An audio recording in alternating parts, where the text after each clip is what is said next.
Faly miarabantsika rehetra indray amin'ny anaran'i Jesosy Kristy Tompo ry havana. Mahatratra ity andro ity, andron'ny Tompo.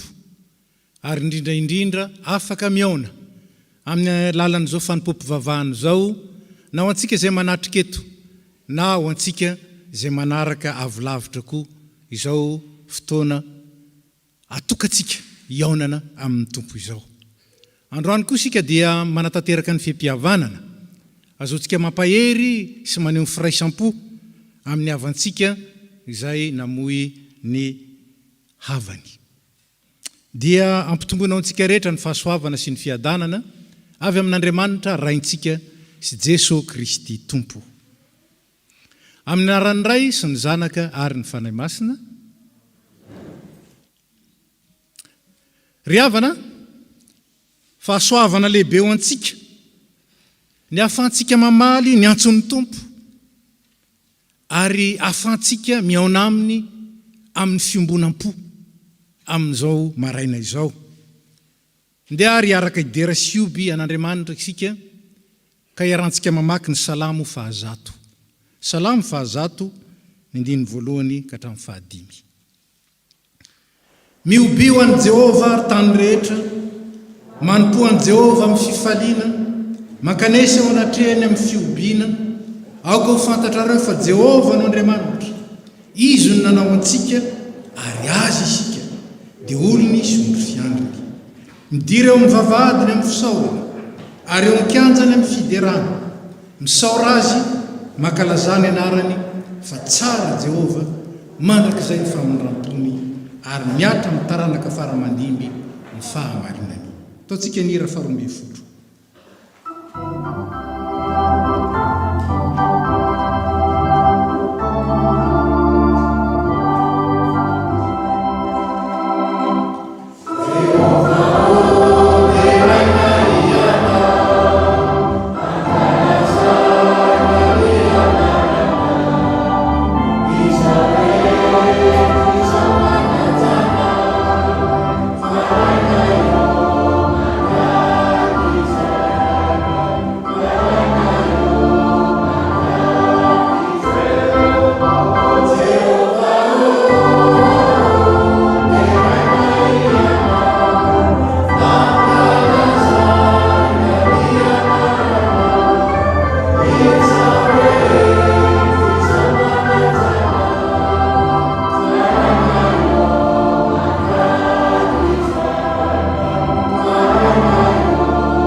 mbola iara-mivavaka isika.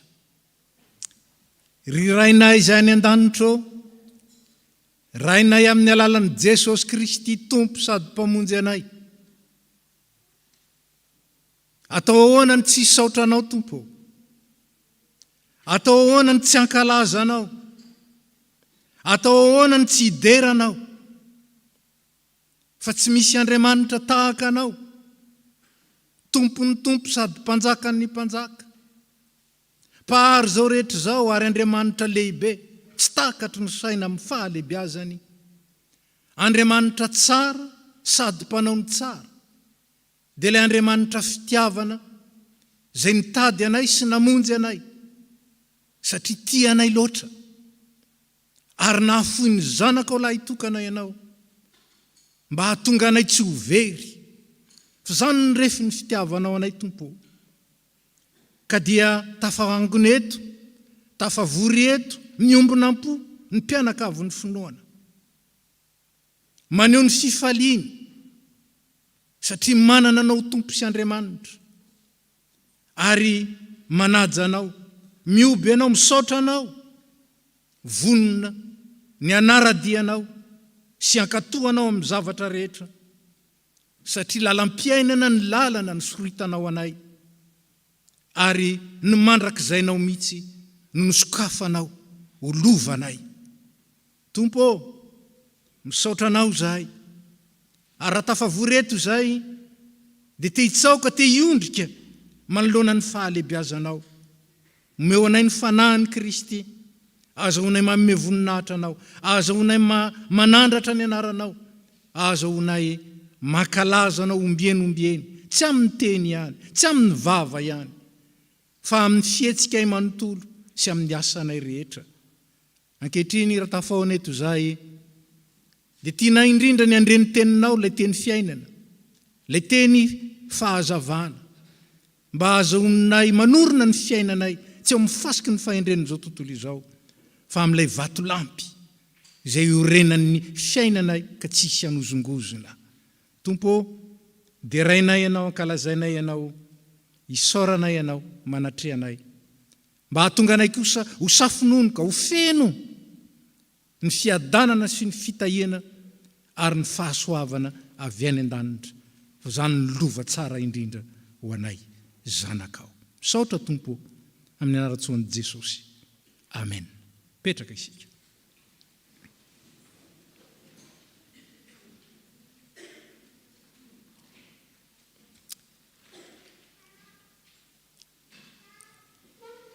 Ry havana, enondra ny sitrapon'Andriamanitra ho antsika amin'ity alahady maraina ity.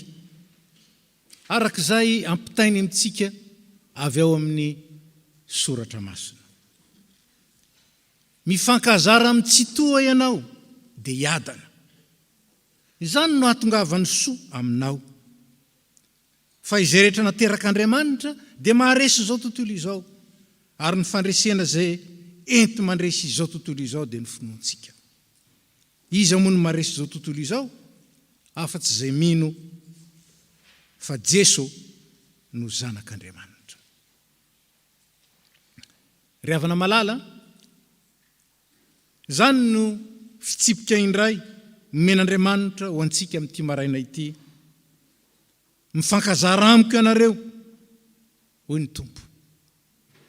Moa marina teo amin'ny fiainantsika mandrakariva va izany. Aoka isika samy andiny tena ary manoloana izany teny zany, ka io mibavaka isika. Raha eo nyreto zay manatona anao.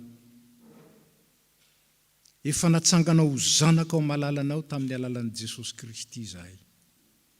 Ary ny fanahinao dia miara-milaza amin'ny fanahinay fa izany tokoa izahay. Misaotra, manaiky ho rainay. Misaotra mandray anay ho zanaka ao marina tokoa. Nefa indrisy Tompo. Fa eo amin'ny fiainanay andavanandro dia maro ireo zavatra nataonay na ny eritreretinay na no teneninay. Izay manala baraka anao. Izay tsy maneho fa tena zanaka ao marina tokoa izahay. Tsy nasehoanay fa tena ny fankazatra taminao zay, ka nandray ny toetranao zay efa nomenao anay tamin'ny alalan'i Jesosy Kristy ary ampitoerinao aty anatinay amin'ny alalan'ny fanahy masina. Tompo, menatra zay. Nefa misaotra anao fa tsy tonga iantsony marina ianao fa ny mpanota mba hibebaka. Ko manoloana ny teninao, dia miaiky zay. Ny amin'ny teny tsy voahevitra, ny amin'ny etaeta sy ny sitrapo zay tsy nitovozina avy tamin'ny fahazavan'ny teninao, fa avy amin'ny fo maha-olona fotsiny ihany. Miaiky zay. Fa maro teo amin'ireo izay nataonay no tsy nanandratra ny voninahitra ao, fa vao maika aza nanala baraka ny anaranao. Ankehitriny izay manatona anao fa Andriamanitra ny famindram-po ianao, ary Andriamanitra mahay mamela heloka ianao. Miaraka ny fiangonana. Irainay be famindram-po, mitalao aminao zay mamela ny heloka ianao. Diovy zay ho afa-pahotana, sasao zay mba ho afa-keloka, ary avao zo ny fanahinay mba ho vonoka no poanao. Ny fitiavan'i Jesosy Kristy zanaka mpamonjy anay no angatanay aminao. Amen.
Ry havana,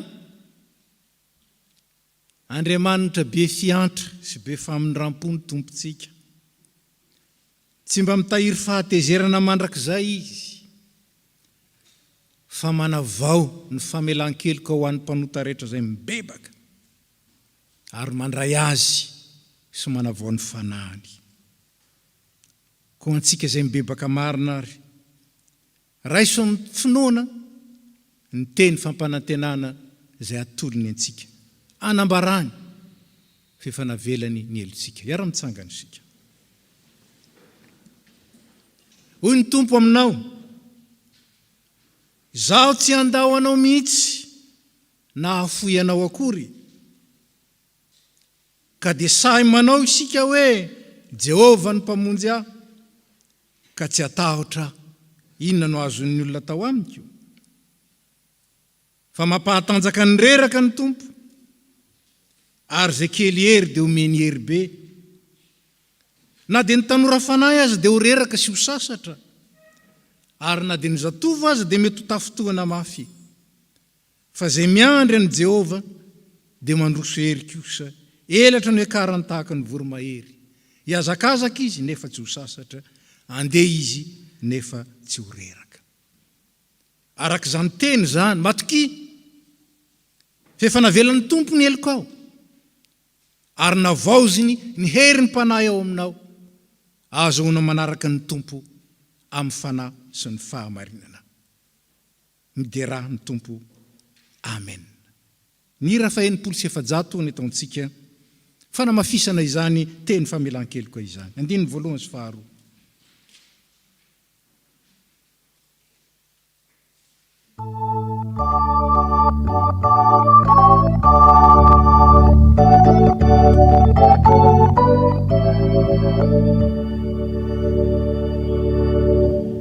Avril,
voninahitra ho any amin'ny avo indrindra ho an'Andriamanitra. Petraka isika.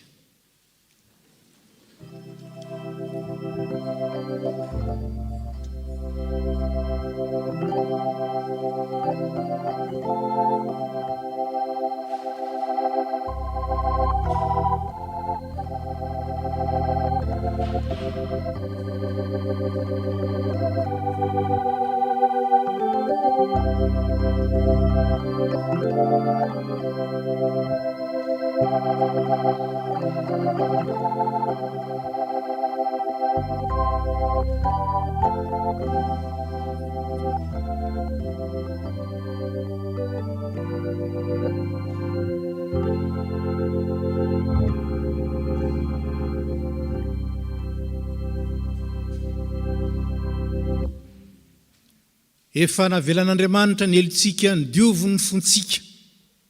Izao tsika dia afaka andre ny teniny, andray ny teniny, mba hivelona ny teniny. Ataontsika ny hira fanampy ny fahaenina ny andinin'ny voalohany, dia mangataka ny tompon'anjara mivavaka sy ny famakiteny mba hiakatra ity. Fanampy ny fahaenina andinin'ny voalohany.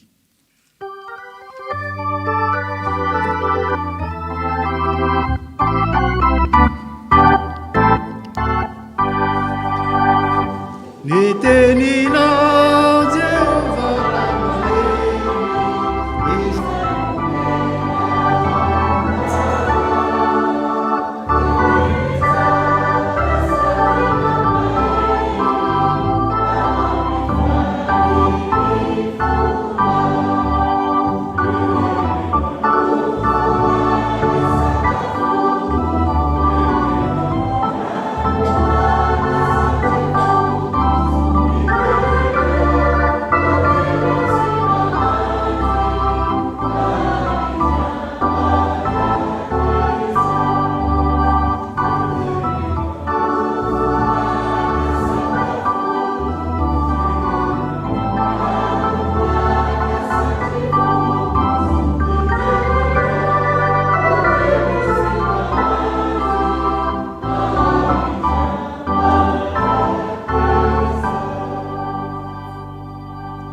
Mbola hiary hivavaka isika.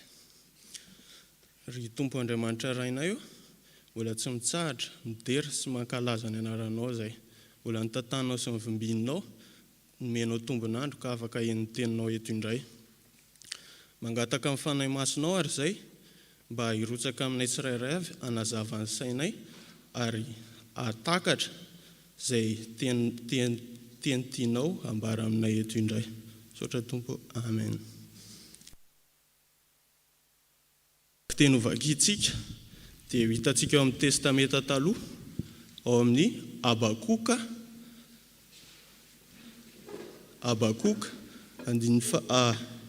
toko fahatelo, andininy fahafito ambin'ny folo ka hatramin'ny fahasivy ambin'ny folo. Habakoka, chapitre 3, versets 17 à 19.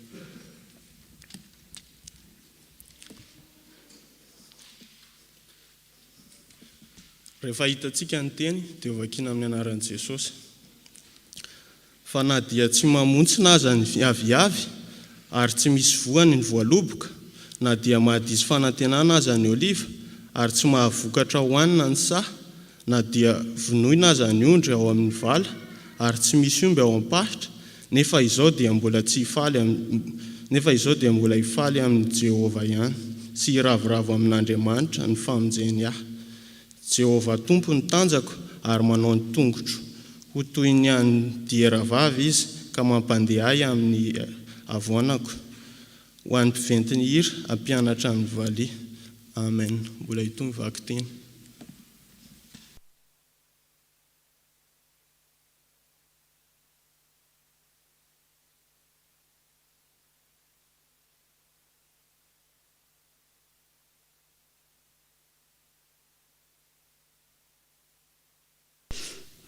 Mbola toizantsika ny vaky tena ry havana, izany dia ho hitantsika ao amin'ny epistily nosoratan'ny Paoly apôstôly ho an'ny kristiany tao Roma. Romanina 9:5-7 iafarana 7:7. Rehefa samy nahita vakiko amin'ny anaran'i Jesosy. Iza no ahasaraka antsika amin'ny fitiavan'i Kristy? Fahoriana ve? Fahoriana va? Sa fantrana? Sa fanenjehana? Sa mosaha?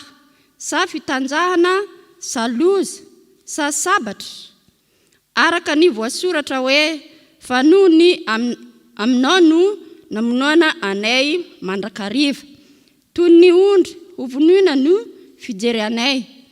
Kanefa amin'izany rehetra izany dia manohatra noho ny mpandresy isika amin'ny alalan'ilay tiantsika. Fa matoka fa nafahafatesana,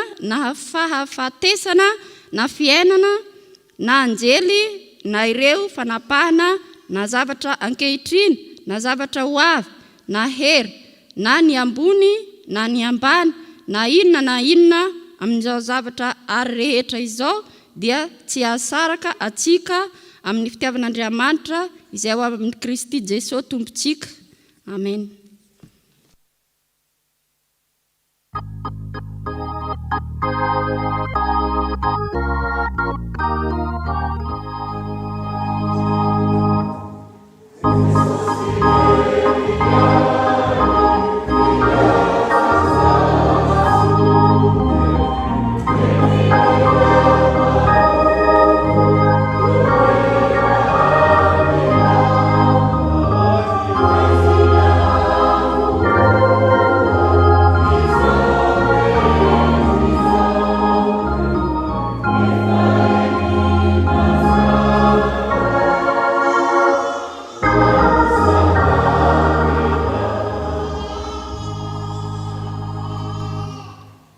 Ny famaranana ny vaky teny dia hitantsika amin'ny filazantsara ny soratan'ny Marka.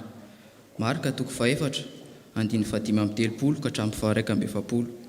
Filazantsara ny Marka 4:1-5:30 ka hatramin'ny 7:1. Rehefa samy nahita dia ho vakiana amin'ny anaran'ny Tompo. Ny nampitsara ny Jesosy ny tafio-drivotra.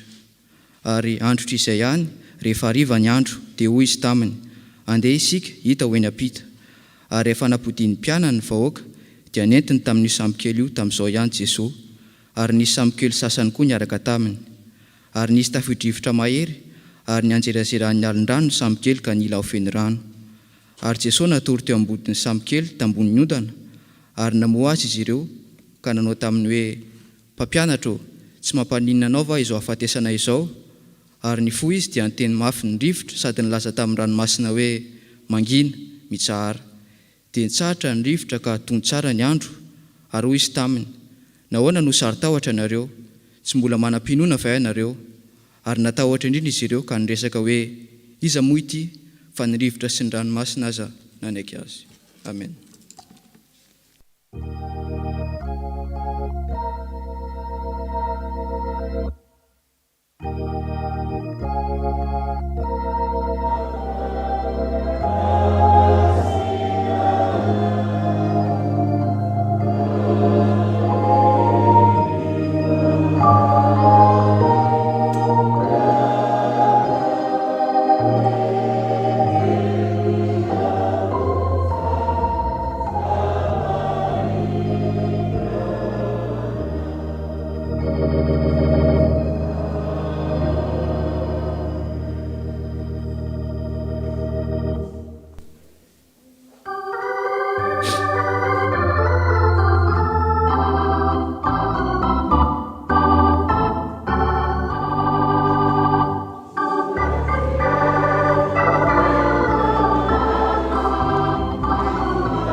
Ivavaka isika ry havana. Andriamanitra tomponay eo, misaotra anao zahay fa sitraka ao ny anomeana izao fotoana izao, andorana anay ny tenanao Jesosy Kristy, lay teny tonga nofo.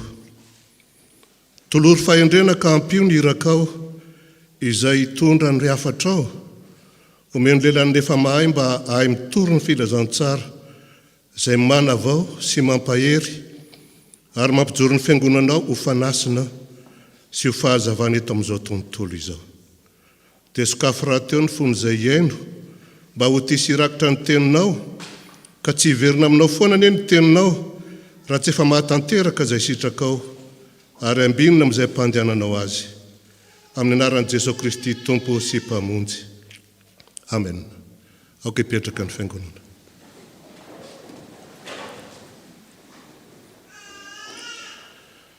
Ho an'ny olom-boafidy, araka ny fahalalana raha teo izay n'Andriamanitra ray, ampitomboana ho anareo anie ny fahasoavana sy ny fiadanana. Mampandresy amin'ny orooro sy ny tebiteby ny finoana. Amin'ny orooro sy ny tebiteby ny finoana. Ny tantara voarakitra ao amin'ny bokin'ny Matio izay novakina teo, izany no anakinana ny famaboasana ny afatra ny filazantsara apetraka amin'ny fiangonana etona. Indray mandeha, raha niondrana tsampokely Jesosy sy ny mpianany, dia nisy tafio-drivotra mahery tonga tamin'ny ranomasina ka saika ho safitry ny onja ny sambokely. Ry havana malala, ny fiainantsika kristianina koa dia azo oharina amin'ny sambokely izay rahantsika mamakivaky ranomasina miaraka amin'ny Jesosy Kristy. Izao vaninandro iainantsika izao, izay hiatrehana ny famelezan'ny coronavirus, ny Covid-19, ny variant samihafa efa ho herintaona mahery izao, dia atserovana ny mpianatry ny tompo tao anaty sambokely, ny mpianatry ny tompo izay nisedra ny fisamboaravaran'ny onja mahery izay nasesiky ny tafio-drivotra. Rentsika tamin'ny famakinan'ny soratra masina teo, fa tsy afaka nanohitra izany tafio-drivotra izany ny mpianatra, na tsy ary tena ho malemy izy ireo nanoloana ny fifofofon'ny rivo mahery, na tsy ary tena ho bitika izy ireo teo natrehan'ny onja vavety ny akapokapoka tamin'ny sambokely. Ry havana, manoloana izao arety mandringana manenika ny tany izao, moa ve tsy mahatsiaro tena ho kely tsy bitika koa isika? Tsy tahisa intsony ny marary, amanetsy ny maro ny namoy ny ainy. Eto Frantsa fotsiny dia voalaza fa efa ho ray etsy izao no lavo. Ao anatin'izany no atsapana fa tena marefo, tena mali isika zanak'olombelona. Tonga ao an-tsaina avy hatrany ny tenin'ny mpanao salamo izay efa saika adiny tanteraka manao hoe tahaka ny ahitra ny andron'ny zanak'olombelona, tahaka ny vonin-javatra ny an-tsany famoniny, satria tsofin'ny rivotra izy ka lasa ary tsy mahalala azy intsony ny fitoerany. Reto mpianatra ny tompo reto, tao anaty sambokely dia nisy mpanarato, nisy mpiatsampo tena zadrara tokoa izay nafehy tsara ny fitsokan'ny rivotra, nafehy tsara ny fanonjan-dranomasina, saingy tamin'ity ndray mitoraka ity, na dia nanao izay tratry ny heriny ary izy ireo, na dia nanao izay farany azo natao aza, dia tsy nahavita ninonina noho ny hamafin'ny tafio-drivotra. Isika koa, moa ve isika ry havana tsy mahatsiaro tena ho tanam-polo amin'izao fotoana mahelezan'ny coronavirus olona maro atraizatraiza izao? Tsy mety mahafehy tanteraka ny fanakanan'izao loza izao isika. Manao izay ho afany ny manam-pahaizana sy ny mpikaroka maro maneran-tany mba hahafantarina izay tena marina ny amin'ity virus ity, sy ahitana fanafody ahafaha manasitrana ny aretina terany ary azona fanefitra anafoanana azy tanteraka. Saingy hatramin'izao, izay voka-pikarohana azo rehetra dia tsy misy tena azo antoka, fa izay kely mba ahita-pahombiazana dia vetivety foana dia ho aran'ny firongatry ny aretina. tena mafy amintsika ny miaina izany toe-javatra izany ry havana, satria tsodrano efa nataon'Andriamanitra tamintsika olombelona ny anjaka amin'ny zavaboary sy hife azy. Raha diniana ry havana, izay anisan'ny tena naketraka ny reto mpianatry ny tompo reto, dia ny fahitana ny fisafoakan'ny onjan-drano izay ny valimbalina nanodidina azy. Tamin'izany dia nahatsapa izy fa voahidy ka tsy afa-nivoaka tao anatin'ilay sambokely. Mandritra izao fotoana isin'ity arety mandringan'ity izao, dia voatery hiverimberenana foana ny tsy fahafahana mivezivezy, ny tsy fahazona mivoaka ny faritra misy ny tena, ny fioboana ny trano, ny fanajana ny maty jiro, ny fanidina ny sisy tany. Misy ihany firenena misioka fa efa tafavoaka ny ala hono, kanefa tsy hitahitakory, dia voatery miverin-dalana ihany. Mangidy amintsika ny miaina izany rehetra izany ry havana, dia amintsika olombelona izay no ariana anana fahafahana, isika olombelona izay no ariana anana fifandraisana amin'ny hafa. Ry havana, raha mandinika ny tantara isika dia hita fa tena raiky tahotra tokoa ny mpianatry ny tompo tao anatin'izao tafio-drivotra namely azy izao, fa loza avokoa no hitany nanodidina azy. Isika koa move isika tsy matahotra eo am-pandrenesana, eo am-pahitana ny fianak'ity arety mandringana ity, ny fandrenesana sy fahitana izany amin'ny radio, amin'ny fahitalavitra, amin'ny solosaina, indrindra ny fitrangan'ny variant avy any Angleterre, avy any Brésil, avy any Afrique du Sud, avy any Inde. Variant izay tena mafamely tokoa sady mifindra aingana dia aingana. Atahorana hitandoza azy koa avokoa izay ale rehetra. Atahorana hitandoza avokoa izay atao rehetra. Atahorana ny mifoka ny rivotra natao iainana. Atahorana ny fampikasokasoka amin'ny olona na dia amin'ny havana matsaka izakaiky aza. Atahorana ny fandray-tanana, atahorana ny famihana sy ny fanoroka, dia mifampijerijery fotsiny sisa no any atao hatraty am-piangonana. Matahotra. Matahotra, indrindra moa fa maro dia maro ny fantatra fa lavo hatraiza. Matahotra isika, matahotra ny ho faty. Fandery havana ho jerena, inona no nataon'ny mpianatra tao anatin'izao lozana anjoa azy izao. Noho ny tahony sy ny tebitebiny, dia lasa ny azakazaka izy ireo namohan'i Jesosy. Inona no nolazain'i Jesosy taminy? Nahoana hoy izy? Nahoana ny saritahotra nareo ary kely finoana? Ao amin'ny fitantaran'i Luka dia izao no nambaran'i Jesosy. Aiza ny finoanareo? Ry havana, rehefa miteny ny tompo, dia ilaina ny manongola-tsofina tsara fa iakinany ny aina ny teny rehetra aloky ny vavany. Koa no tsara ary, fa mety efa aminao koa ny teny nataony tamin'ny mpianany. Nahoana no saritahotra ianao ary kely finoana? Aiza ny finoanao? Tamin'ny fotoana nylazan'i Jesosy zany tamin'ny mpianany, dia tsy lavitra amin'ny mpianany izy, fa niaraka tamin'ny tao an-tsambokely, hitany tsara ny fameliny tafio-drivotra, ary hitany koa ny tahotra ny mpianatra. Ry havana malala, tsy lavitra fa miaraka amintsika koa ny tompo amin'izao fotoan-tsarotra lalovantsika izao.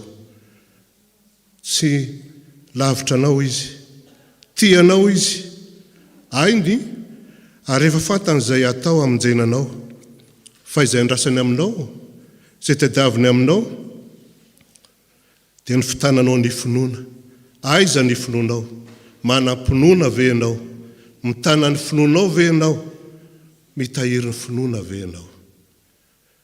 Tsy finoana ny vitana sy ny anjara, tsy finoana ny fitahirin'ny razana, tsy finoana ny sampy sy ny ody maro samihafa, tsy finoana ny horoscope, tsy finoana ny fitarihana ataon'ny franc-maçon, ny nouvel ordre mondial, ny Illuminati, ny nouvel âge, ny onde positive, ny pensée positive, tsy finoana izany FPMA ataon'ny Satana hisarenany olon'Andriamanitra hiala amin'izany.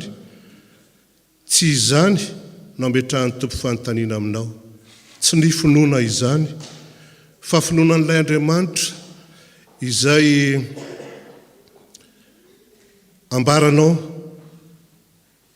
eo mason'ny olona rehetra rehefa manonona ny fanekam-pinoana kristianina ianao, manao hoe mino an'Andriamanitra ray tsy toa aho. Aiza ny finoanao? Aiza ny finoanao an'io Andriamanitra ray tsy toa io? Amin'izao fotoana mahaverevitra ny mponeran-tany izao noho ny fianak'ity areti-mandoza ity dia manontany ianao ny Tompo, aiza ny finoanao? Aiza ny finoanao an'Andriamanitra? Dia ilay Andriamanitra ray be fitiavana, ilay Andriamanitra maro-po sady be famindram-po. Fa amin'izao fotoana izao no andidin'ny olona rehetra amin'izao tontolo izao hibebaka. Hibebaka satria samy efa nanota, firenena mpanota, olona mavesa-keloka, taranaka mpanao ratsy, zanaka mpanao meloka, efa nafoen'Andriamanitra sy nanamavo azy ary niodina taminy. Koa aza lany andro mitsikera ny fahadisoan'ny hafa ianao ry havana, aza lany andro mitsikera ny fahadisoan'ny fitondram-panjakana, na ny an'ny mpanao fikarohana, ny an'ny tompon'andraikitra samihafa, fa aoka hibebaka sy hifona, aoka hitalao amin'Andriamanitra mba hampiseholy ny famindram-pony. Ny fifonana ataonao amin'ny finoana ho an'ny tenanao, ho an'ny ankohonanao, ho an'ny mpiarabelona aminao, ho an'ny olona rehetra, ho an'izao tontolo izao, ny fifonana ataonao ho an'izany rehetra izany, raha mino ianao izany fifonana ataonao izany, dia ho valian'Andriamanitra araka ny teny fikasany rahateo izay nataony manao hoe raha ny oloko izay natsoina amin'ny anarako ho avy anetry-tena. Ho avy anetry-tena ka hivavaka sy hitady ny tavako ary hiala amin'ny ratsy fanaony dia hiainano an-danitra aho. Hiainano an-danitra aho ka amelanelony ary anasitrana ny taniny. Koa aza mangatakandro fa meteza amoritra ny lohalika aho isan'andro isan'andro. Meteza andohalika dia mifona, mibeba. Ary indray amin'izao fotoana mamaky olona maro izao mba eritreretana izay ahafahana mivelona an'io sy ahafahana mivelona amin'ny ho avy, dia ny ho avy izay tsy mbola fantatra, ho avy izay mifono mistery. Amin'izao fotoana tsy hananana toky ny amin'ny ampitso izao dia apetraka ny Tompo aminao ny fanontaniana, aiza ny finoanao? Aiza ny finoanao an'Andriamanitra? Dia ilay Andriamanitra izay nanambara fa mandray ho adidiny zanany sy ny asan'ny tanany. Ilay Andriamanitra efa nanome teny fikasana hoe izaho tsy andao anao mihitsy na afoy anao akory. Ry havana, vao avy nanaraka ny herinandro masina sy nankalazan'ny Pasika, isika tsy ela akory izay. Tsapanao tamin'izany ve ny asa arbidin'ny fitiavan'Andriamanitra anao? Dia ny tsy niarovany zanany lahy fa natolony hamonjy antsika rehetra izy. Natolony hamonjy anao izy. Raha tsapanao izany ka inonao dia matoki, fa omenanao miaraka amin'ny maimaimpona koa ny zavatra rehetra. Ny zavatra rehetra omenanao na izay tokony hohaninao, na izay tokony hosotronao, na izay tokony hotafianao, ny zavatra rehetra ilainao anio sy rahampitso sy mandritra izao fotoan-tsarotra izao, ary amin'ny ho avinao rehetra. Omenanao izany rehetra izany ka tsy tokony hampanahy anao, tsy tokony hampikorotan-tsainanao tahaka ny ataon'ny tsipino, satria hanampino anao avokoa. Dia ho anao izay efa nomeny hery ho tonga zanany ka ilazany hoe orainao aho ary ianao ho zanako lahy, ho zanako vavy. Raha inonao izany dia tany mafy fa ho tanterahan'Andriamanitra aminao tokoa. Farany, amin'izao fotoana tsy mbola ahitana vahaolana matotra izao, vahaolana azo ifikirana hanafaona tanteraka ity otrikaretina ity, izay otrikaretina tsy hita maso nefa miparitaka traizatraiza ka mampihoiroro an'izao tontolo izao. Amin'izao fotoana tsy mbola ahitana mazava izay tokony atao izao, amin'izao fotoana ahitana tebotebo lalandava izao, amin'izao fotoana mahareraka ny aina sy ny fanahy izao, amin'izao fotoana atsiarovana fahakiviana izao, amin'izao fotoana tsy ahitana lalan-kale izao, dia apetraka ny tompo aminao ny fanontaniana. Aiza ny finoanao? Aiza ny finoanao an'Andriamanitra? Dia ilay Andriamanitra tsy to, ilay nahary ny zavatra rehetra, na ny hita na ny tsy hita, ilay miazona azy ka mandahatra azy rehetra araka ny sitrapony, hatramin'ny madinika indrindra, ka hatramin'ny goavana indrindra. Aiza ny finoanao an'Andriamanitra? Ilay manao izay sitraky ny fony rehetra na any amin'ny lanitra, na ety ambonin'ny tany, na any amin'ny ranomasina sy ny ranolalina rehetra, dia ilay tsy misy mahasakana ny asany, ary tsy misy mahajanona eo anoloany. Eny ilay miteny hoe, indro izaho ny Jehovah Andriamanitra ny nofo rehetra, moa misy zava-mahagaga izay tsy haiko va? Aiza ny finoanao an'izany Andriamanitra tsy to zany? Raha mino ianao fa na dia mbola tsy azo antoka aza ny vokatry ny fikarohana atao mikasika izao otrikaretina izao, fa izay fanesitra aparitaka dia toa mitondra voka-dratso an'ny fahasalamana indray. Raha mino koa ianao fa na dia mandisy fanantenana aza ny famezatoky ataon'ny tompon'andraikitra isa-tsokajiny sisy nambaratongany. Raha mino ianao fa na dia eo azy zany rehetra izany, ny famonjenanao, ny famonjena izao tontolo izao dia tsy avy amin'ny zavatra hafa fa avy amin'Andriamanitra irery ihany.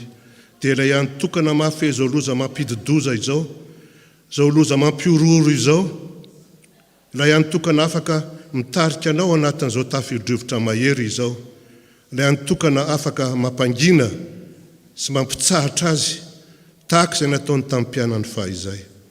Raha mino izany ianao dia aza manahy na inona na inona fa aoka ny fivavahana sy ny fifonana mba amin'ny fisaorana no entinao manambara ny fangatahanao amin'Andriamanitra amin'ny zavatra rehetra. Koa asan-drato ny vavakao, asan-drato fahazatsahatra. Dia mivavaha ho an'ny mpitondra ny tany sy ny fanjakana rehetra, mivavaha ho an'ny tany sy ny faritra rehetra izay rakotry ty arety mandringana ity, mivavaha ho an'izay rehetra ampahoriana izao otrikaretina izao, mivavaha ho an'ireo mikarakara sy mitsabo ny marary, mivavaha ho an'ny olona marefo, mivavaha ho an'ny zokiolona, mivavaha ho an'ireo ianjadin'ny fahasairanana vokatry ny fahafoanan'ny antom-pivelomany. Mivavaha hatrany koa mba anehoan'Andriamanitra ny famindram-pony amin'izao tontolo izao, mivavaha mba hiarovan'Andriamanitra antsika sy hitehirizana antsika ho aminy, ary mivavaha ho an'ny fiverenan'i Jesosy Kristy Tompo izay hitondrany antsika ho any amin'ilay fahariana vaovao izay fa nomano antsika, dia ilay lova tsy mety simba, tsy misy loto, tsy mety levona, tsy misy ranomaso, tsy misy fahafatesana, tsy misy alahelo sy fanaintainana ary fitarainana intsony, mivavaha. Ary ny fiadanan'Andriamanitra izay mihoatra noho ny fahalalana rehetra hiaro ny fonareo sy ny hevitrareo amin'ny Kristy Jesosy, izay manatsofina entiny miaino, aoka izy hiaino izay lazain'ny fanahy amin'ny fiangonana. Amen.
Fomba fitondrana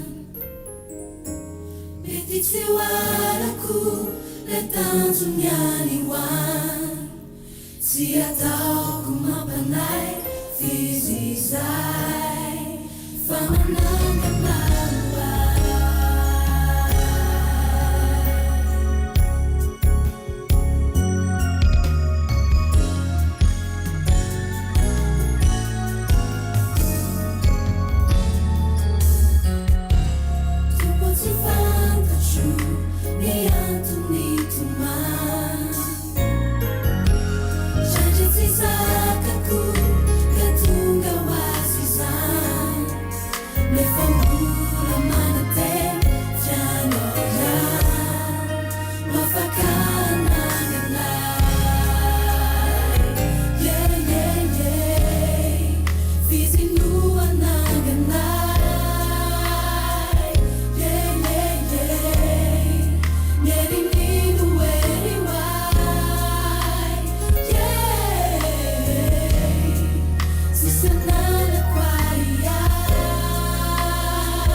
izy manao lalana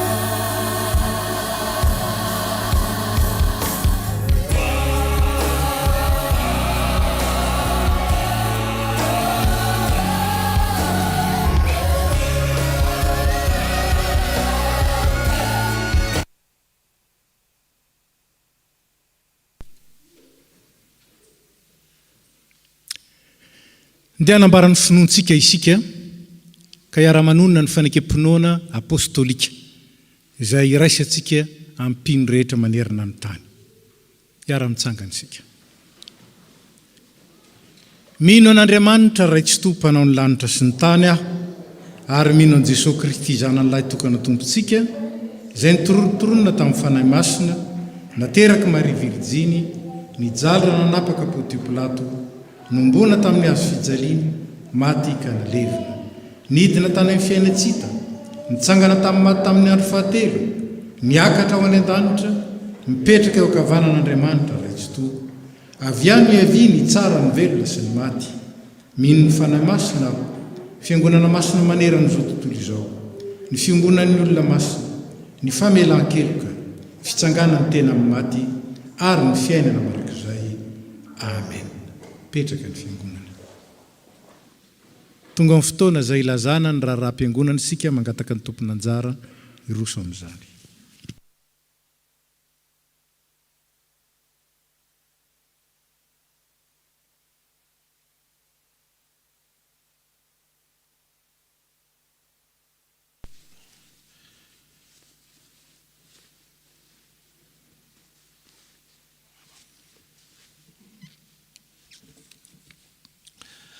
Ny mpitandrina sy ny komity FPMA Toulouse dia faly miarabantsika amin'ny anaran'i Jesosy Kristy, lohan'ny fiangonana sy tompon'ny asa.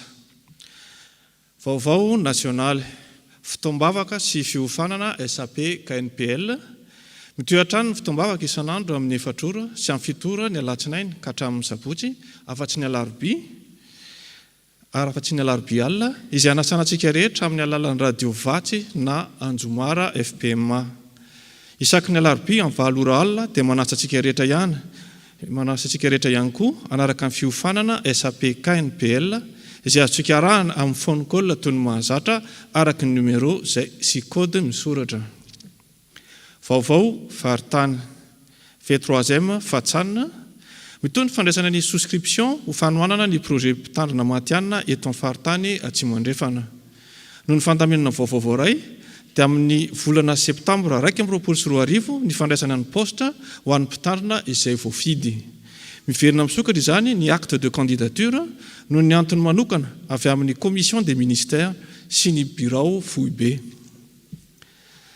Vaovao taratasy fisaorana. Ny fianakaviana Dominique Rasolofo dia maneho ny fisaorana sy ny fankasitrahana feno ho an'ny mpiara-mivavaka sy ny komity ary mpitandrina ny fiangonana FPMA Toulouse tamin'ny fitrotronan-bavaka sy fampaherezana tamin'ny namoizana ny rahalahany. Andriamanitra ny fiadanana ny amaly fitianareo tsirairay avy. Na atotosany atsara aho, na tanteraka ny fiazakazako aho, ny tahirin'ny finoko aho, any sisa ataoko dia mandray ny satroboninahitra ny fahamarinana. Timoty 2:4, ny 7 sy 9. Filazana manjo. Amin'ny finoana ny fitsanganany tena maty no ampandrenesanay ny mpitandrina sy ny komity ary ny fiangonana FPMA Toulouse fanatson'iray ody any aminy tamin'ny alatsinainy 7 Aprily tany Madagasikara ny mpanompony Rajaona Lucien Arindrano sy Rakotiniera Fara Seheno Body Miadana izay samy raitapo amin'ny Rajaona Razafy Arindrano sy Rakoto Arvony Alphonse. Famangina manjo. Ny famangina ny fianakaviana Andria Narson Emile mivady izay namondra tapo aminy dia ho tanterahana androany. Rakim-pisaorana, misaorana Jehovah ary fanahiko, ary aza misy adinoinao ny fitahiany rehetra. Salamo 3:7, ny 2. Olona iray tsy mitony ny anarana manolotra rakim-pisaorana 150 €, 100 € ho an'ny fiangonana, 50 € ho an'ny mpitandrina. Mangataka nira fanampy amin'ny 2 amin'ny 30, aza vela alala.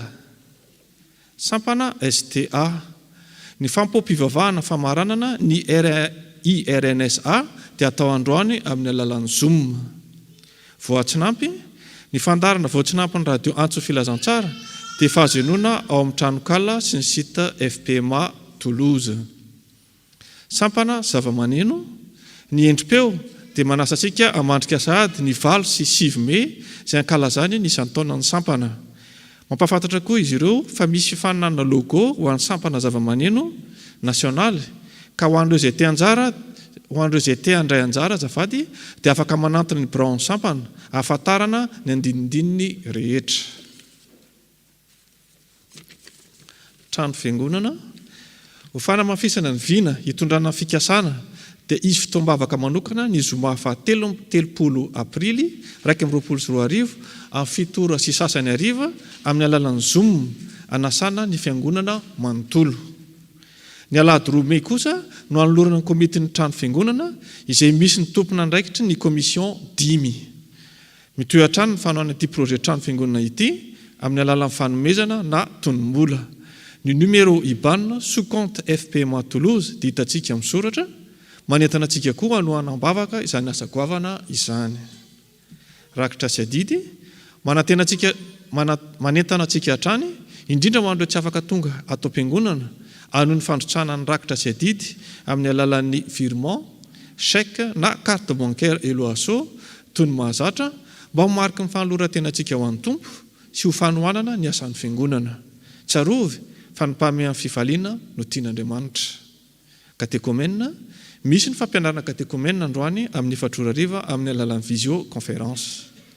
Diary-piangonana, ny Fanompoam-Pivavahana amin'ny alahady 2 Mey 2024 dia manomboka amin'ny 3 ora tolakandro ao amin'ny Temple du Salin ary mandeha mivantana amin'ny YouTube. Misaotra antsika ny haino hatramin'ny farany, ny voninahitra ho an'Andriamanitra ireriany.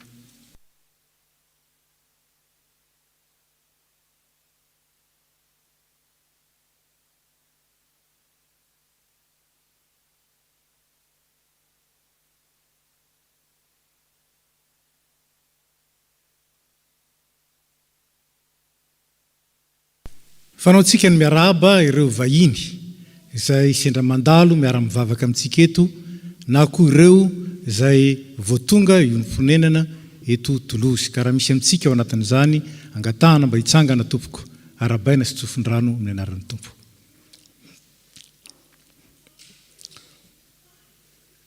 Tsy misy ka dia tonga amin'ny fotoana ny rakim-pisaorantsika izao. Ataontsika ny hira fa 920 486 dia ao anatin'izany ho tatazana ny rakitra, rehefa vita ny rakitra dia ajanona ihany koa ny hira. Marina fa rakitra iray ihany ny tatazana fa fanaontsika moa manao rakitra maromaro teo aloha, atambatsika ao anatin'izany rakitra iray izany avokoa izay efa nomanitsika ho amin'ny karazana rakitra rehetra.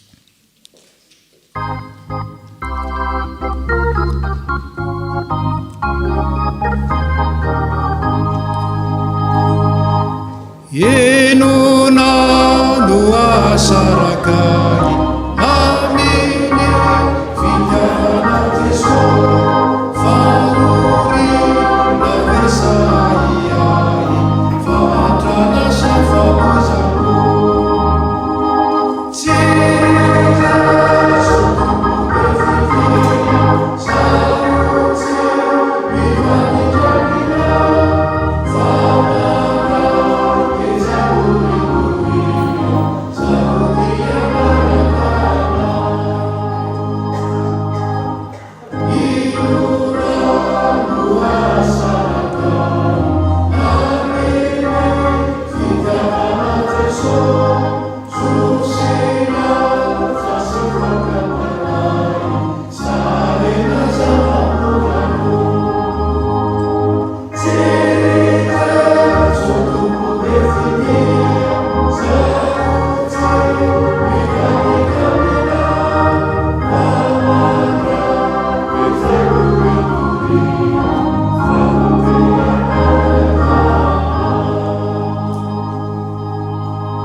mipetraka isika.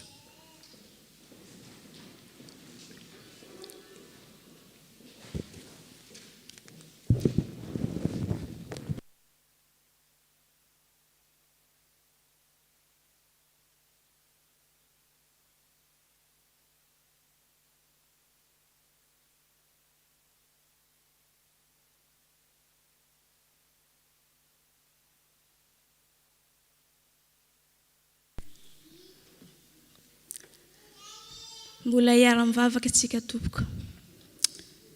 Ry rainay izay anan-danitra ho, mamerina ny fisaorana anao izahay satria tanteraka soamantsara ny fotoana an'io. Misaotra anao izahay satria efa nampianarinao anay koa izay sitraka ao ataonay. Ankehitriny tompo malala ho, mivavaka ho an'ny fiangonanao FPMA manontolo izahay. Mba ambinao ny asa fikasana rehetra hoentina natsarana ny asanao. Anisan'izany ny fananana mpitandrina matianina eto amin'ny faritra Antsimanjefana. Mivavaka koa tompo izahay ho an'ny fiangonanay FPMA eto Toulouse. Ianao tompo ny aloha lalana amin'ny asa faniriana fikasana tsara rehetra. Anisan'izany ny fananana ny fiangonana. Ianao tompo malala no aloha lalana sahady amin'ny asa rehetra satria anao ny asa. Mivavaka koa izahay ho an'ny mpitandrina anay mianakavy. Ho tahinao manjakariva tompo malala izy rehetra. Omenao hery, tanjaka, fahasalamana hoentiny anatanterahana ny asanao. Ary ampaherezinao manjakariva amin'ny adidy izay nomenao azy. Satria tompo malala ho tsy mora ny manao ny asanao, nefa ny fanahy masina anao no hitantana tazona azy manjakariva amin'izany asa efa nomenao azy izany. Mivavaka koa tompo izahay ho amin'ny filoha rehetra sy ny sampana ho aminy amin'ity fiangonana ity. Mba ho ianao Jesosy tompo tokoa no hijoro eo afovoan'izany sampana izany. Ampiroborobo ny asa anatsarana ny asanao rehetra, indrindra ny fitoriana ny teninao. Mivavaka ihany koa izahay ho an'ny kristianina tsirairay avy. Ianao tompo malala ho ny mahalala ny ao am-ponay tsirairay avy. Ao ny mila ho kivy, ao ny mila ho resy amin'izao fotoan-tsarotra izay diavina izao. Nefa tompo malala ho, ianao no hitazona hampahery ny finoana ianao manjakariva. Ao koa tompo malala ho ny very asa amin'izao fotoana izao.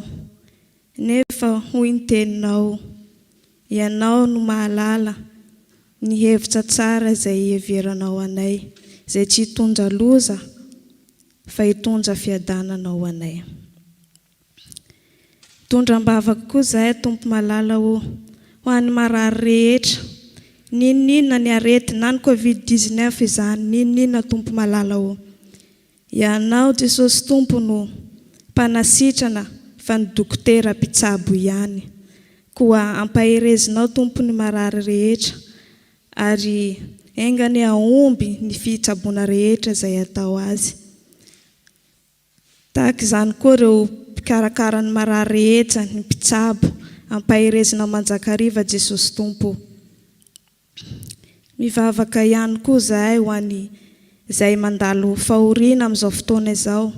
Ianao tompo malala no ampahery ny fianakaviana rehetra manontolo. Mivavaka ihany koa izahay ny manana olana amin'izao fotoana izao. Ianao tompo malala eo fananjesy teo am-potiny azo fijalianao ka anjesy tokoa izahay ary amana ny olanay rehetra ianao. Mivavaka ihany koa izahay tompo malala ho an'ity firenena izay mampiatrano anay ity dia Frantsa izany. Mba ahomby ny fitoriana ny filazantsaranao izay atao eto amin'ity tany ity. Indrindra ho an'ny olona izay mbola tsy mahafantatra anao tompo malala ho. Ny hery fanahy masina anao no hiasa amin'ny tsirairay avy, satria tsy tianao very na dia ray kory aza izahay izao. Tsy adinona koa tompo malala ho Madagasikara izay tandrazanay. Tsisy miafina aminao izay miseho ankehitriny tompo malala ho. Ny tsy fisina, ny aretina manjingana izay tsisy miafina aminao. Ianao tompo malala no hanome fo henjy, hanome fo feno fatahorana ireo mpitondra fanjakanao sy izay rehetra ao aminy. Ka hitady vahaolana, hitady vahaolana ahaizan'izy ireo manjay fepetra, aomby araka izany ny zavatra misy amin'izao fotoana izao tompo malala ho. Ankany amin'iza moa zahay tompo malala ho, fa ianao ilay mpamondrinay no hitokinay manjakariva. Ary ampahafantaranay manjakariva fa ity fiainana ity dia mandalo ihany raha amin'izao tany izao. Fa ny ao aminao no misy maharitra mandrakizay. Ka izay rehetra fantatrao tompo malala ho, fa ahasoanay nefa tsy voatony vavaka satria kely ny fahalalako.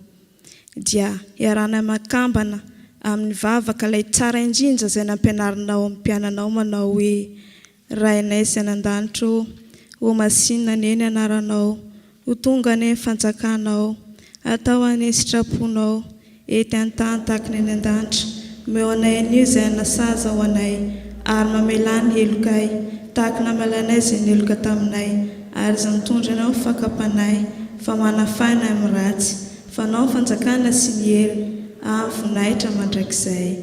Amen.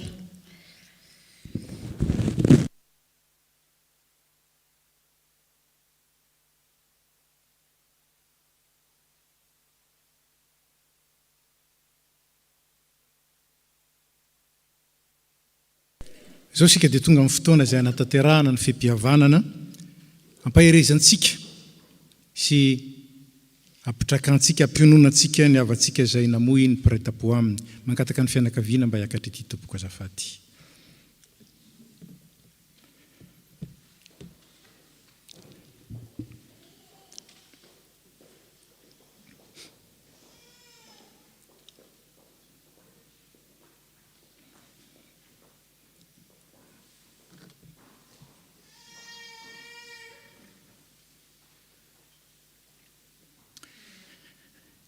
Eny izy menakavy manoloana anareo ny fiangonana. Manoloana izao famoizana izao. Piray-tampontsika satria efa nampiraisin'i Jesosy ho zanak'Andriamanitra. Dia teaneo izahay fa marina loatra ny fitenin'ny razantsika hoe ny varavarana ny voana no anareo, fa ny fahoriana dia rahantsika manana. Miompo aminareo ary miompahoriana aminareo manoloana izao fisarana tany izao ny fiangonana manontolo. Nefa koa dia manana fanantenana velona isika. Satria Jesosy Kristy, ilay tompon'ny finoana, ilay inontsika, dia efa nandalo tamin'izany fahafatesany izany, ary nanome heviny manokana ny fahafatesany mino. Fa raha farany zavatra rehetra, na koa fiandohan'ny loza, ny fahafatesany tsy mino, ny mino kosa dia manaiky. Fa varavarana mivoa, idirana ho amin'ny mandrakizay ny tompo ny fahafatesany aranofo. Ary dia izany no entinay mampahery anareo. Ary izany no angatanay koa ny fanatrehan'ny tompo mba azahoany miteny mivantana amin'ny fonareo, andraisanareo ny fampiononana feno sady tanteraka avy aminy. Iara-mivavaka isika. Tompo, miantso ny anaranao izay amin'ity fotoana ity, izay anatrehanay reto avanay reto, namoy ny ray-tampo. Andriamanitry ny fananganana ianao. Andriamanitry ny famonjena ianao. Efa nilaza taminay ianao Jesosy, fa eto amin'izao tontolo izao no ahitanay fahoriana, nefa asainao matoky izay. Fa ianao efa naresy izao tontolo izao. Matoky izay tompo, mino izay tompo. Ary ankehitriny ny mangataka aminao mba ampiteny ny mpanomponao, ampita ny teninao amin'reto havanay reto, andraisany ny fampiononana feno sady tanteraka ao amin'i Jesosy Kristy. ilay tomponay, ilay zanakao malalanao, ary ilay rahalanay sy anadanay. Dia mitenena Tompo fa miaino izay mpanomponao. Amen. Miteny izay voasoratra amin'ny epistiliny Paoly ho an'ny fiangonana tany Tesalonika, noho ny raminay ampaherezana anareo. Ary Jesosy Kristy Tompontsika sy Andriamanitra Raintsika izay efa tiantsika ka nanome antsika fampiononana mandrakizay sy fanantenana tsara amin'ny fahasoavana, izy ny hampionona ny fonareo sy hampahery anareo amin'ny asa sy ny teny tsara rehetra. Jesosy Kristy Tompontsika, Andriamanitra Raintsika izay efa tiantsika. Ny fitiavan'Andriamanitra Ray nasehony tao amin'ny Jesosy izay nahafoizan'ny ainy maty teo amin'ny hazo fijaliana, mba tsy ho ately ny fahafatesana vokatry ny ota isika. Fa handray kosa ny fahafatesan'i Kristy, ilay varavarana mivoa idirana ho amin'ny mandrakizay n'Andriamanitra. Tiantsika ny Tompo, ary izany no nambara raha nanaraka tsara ny fotoana androany isika, araka ny Romanina 4. Iza no asaraka antsika amin'ny fitiavan'i Kristy. Iza no asaraka antsika amin'ny fitiavan'Andriamanitra amin'ny Jesosy Kristy. Fahoriana va sa fahafatesana sa loza, tsy misy mahasaraka antsika amin'ny fitiavan'Andriamanitra amin'ny Jesosy Kristy. Ary zany raha teo ny tenin'ny Tompo, tsisy maharombaka izay ampelantanako, tsy misy. Koa dia zany no hampiononanay anareo. Fa ny avantsika izay nodimandry dia efa teo ampelantanany ny fiainany. Ary izy ihany koa no nandray azy eo amin'ny fahafatesany. Ho antsika velona kosa. Fampiononana feno tanteraka, satria fampiononana mandrakizay nomen'Andriamanitra antsika eo amin'ny Jesosy Kristy. Isika malagasy dia mifampionona amin'ny teny izay vokatry ny fo, fa neontsika ny firaisam-po fa teny ihany zany. Fa lay Andriamanitra inontsika teny tonga nofo ary teny tanteraka. Izy no manome antsika ny fampiononana mandrakizay. Izy no miteny amintsika hoe aza matahotra, minoa ary minono ray koa. Ka dia araka izany tenin'Andriamanitra zany, izy ny hampionona ny fonareo ary hampahery anareo amin'ny zavatra rehetra. Mbola hivavakantsika. Tompo misaotra anao zay fa nanaiky teny aminay ianao androany. Manaiky teny amin'reto havanay reto ianao androany. Ary naneo fa tianao izy, ary tianao hatramin'ny farany. Misaotra anao zay no teninao zay mampionona. Ary ianao Jesosy Kristy zany teny zany. Fa iza ny maty ka tsy mba maty ianao. Ary iza ny tsangana tamin'ny maty ka tsy hatsanganao koa, ka tsy avy amin'ny fanangananao zany. Misaotra anao zahay fa tsy navelanao iondrika hijery ny tany, fa sainao mitraka kosa mijery anao, mibanjana anao Kristy ilay efa nialoha lalana. Mangataka aminao zay ny fahatsiarovana izany rahalana izany. Dia ho tehirizinao ane ka hitarika anao hibanjana anao mandrakariva, atoky anao mandrakariva, ary iononao aminao sy faly aminao, satria fiainana mandrakizay zany ny lova omenao ho an'izay rehetra matoky anao. Dia ianao anasitrana ny ratra, ianao hampionona ny fo, ianao hampahery sy hampitraka, ary ianao hampijoro ho vavolombelon'ny fitsanganan'i Kristy tamina maty, fa tsy ny fahafatesana ny tompony teny farany, fa Jesosy Kristy ilay efa nitsangana tamin'ny maty ary manome fampiononana feno tanteraka ary mandrakizay. Dia omeo an'ny havanay Tompo na ny eto na ny any an-tanindrazana, indrindra ny vady aman-janany, omeo azy ireo Tompo ny fampahirezana feno avy aminao. Ary ianao ilay efa niteny hoe ilaozo ny vadinao manano tena, ary ny zanakao kamboty, zaho ny ahy azy, ianao no ametrahanay ny vady aman-janaka zany mpanomponao zany. Ka dia matoky zay fa tsy miteny foana ianao raha tsy hanatanteraka. Matoky zay fa zay matoky sy mino anao rehetra dia atsanganao, ampaherezinao ary ataonao mihoatra noho ny mpandresy. Dia rainay ianao noho ny asanao, dia rainay ianao noho ny teninao, dia rainay ianao noho ny fiainana izay omenao malalaka ho an'izay rehetra matoky ianao. Naratsoan'i Jesosy Kristy, lay matoa amin'ny maty, nefa ko santatra ho an'ny izay rehetra mino ho amin'ny fitsanganana amin'ny maty amin'ny anarany rery ihany. No metrana izany vavaka izany misaotra ray. Amen. Iara-mitsangana isika fiangonana. Ry havana mijoro eto anareo ny fiangonana, maneho ihany koa mitondra zany teny zany mampahery, maneho ny firaisam-po aminareo, miombona amin'ny alahelo-nareo zahay, kanefa koa tianay ianareo mba iombona amin'ny fanantenana velona izay entin'i Kristy.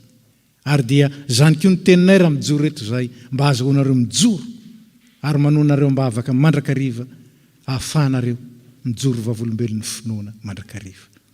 Dia ny fanirianay dia mba ho lasan'izay tokoa ane ny ratsy ary ho mpandresy isika noho ny amin'i Jesosy Kristy, ilay efa nialolalana antsika ary mbola mitoetra sy mivelona ato anatintsika mandrakariva. Ka dia misy koa ny fanehoana amin'ny fomba hita maso, ny fandraisanay anjara amin'izao eta mavesatra reo zao. Tsy afaka mifanatona moa isika, ka dia misy ny kitapo ery aoriana metrahantsika izay rehetra fotsika ho fanohanan'izy ireo amin'izao eta mavesatra zao. Kanefa dia ambaranay aminareo fa kely ihany izay varambon'ny tanany reny, fa lay Andriamanitry ny fahasoavana mahay mampitombo avo zato eny ny aren'ny fahasoavany sy izay mba takatray. Izy ane hanome anareo izay sahaza ary indrindra mpitobaka ny fitahino aminareo, azahoanareo maneho sy mitory fa tsara ny Andriamanitsika, ary indrindra azahoanareo mionona sy mitraka ary mijoro vavolombelon'ny fitsanganan'i Kristy tamin'ny maty. Dia aza misosoka alahelo tsony tompoko mahireza. Dia ampitao amin'ny fianakaviana manontolo izao firaisam-po sy izao fampahirezana avy amin'ny fiangonana manontolo izao.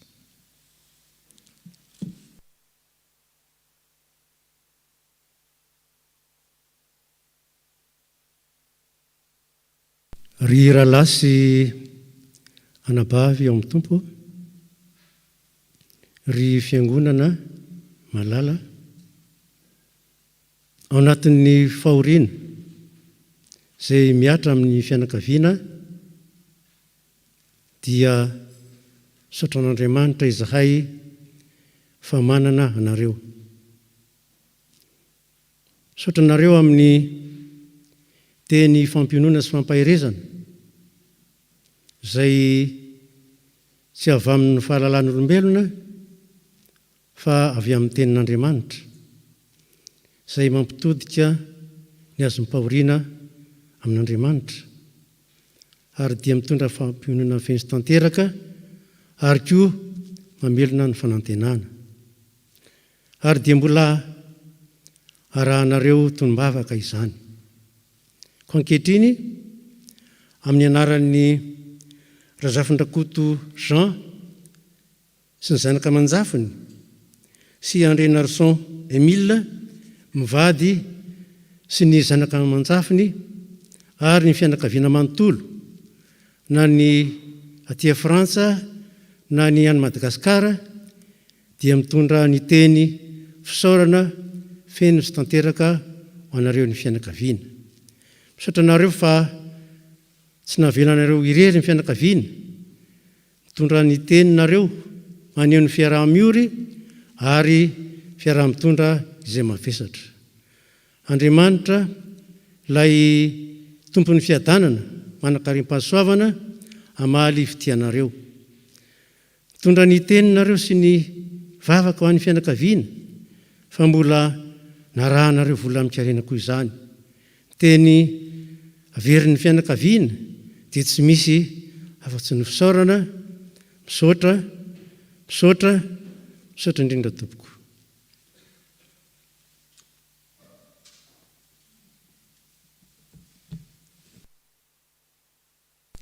Dia mahery izao amin'ny tompotompoko, mahazo mipetraka tsika.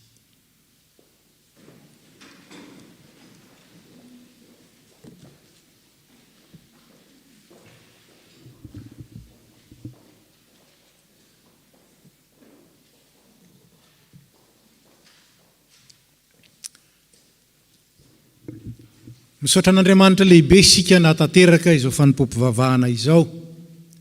Ary izy ene izay efa nampitondra ny tenino amintsika, ary koa efa nanongirana ny sofiny tamin'ny vavaka izay nasandratsika.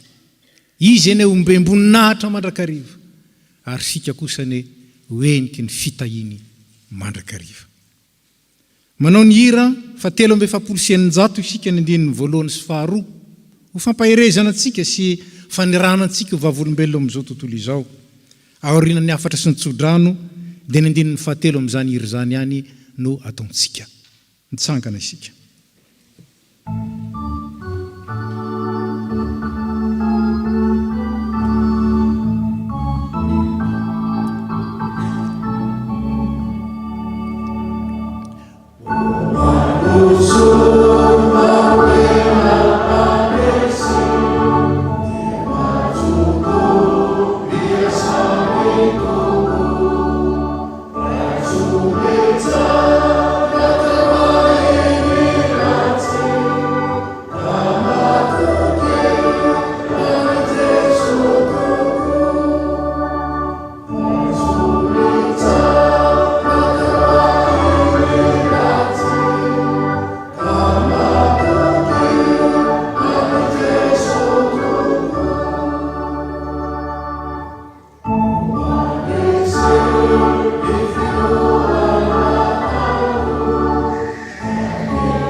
Zao no afatra ho antsika avy amin'ny tenin'ny Tompo.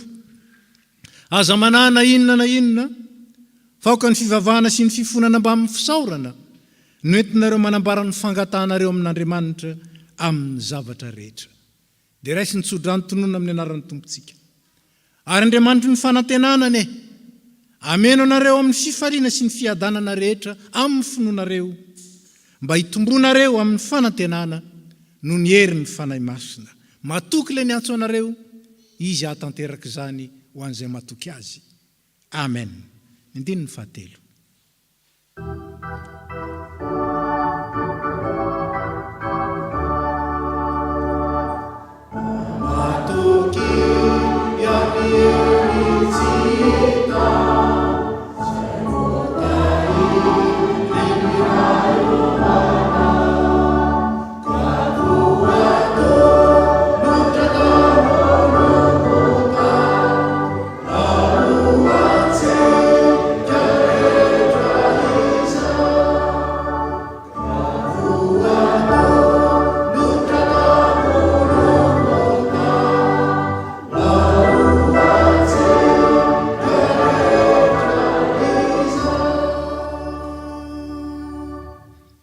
Voninahitra ho an'Andriamanitra ray zanaka ary fanahy masina, izay hatramin'ny taloha indrindra ka ho mandrakizay. Amen. Mandehana amin'ny fiadanana ka manompo ny Tompo amin'ny fifaliana.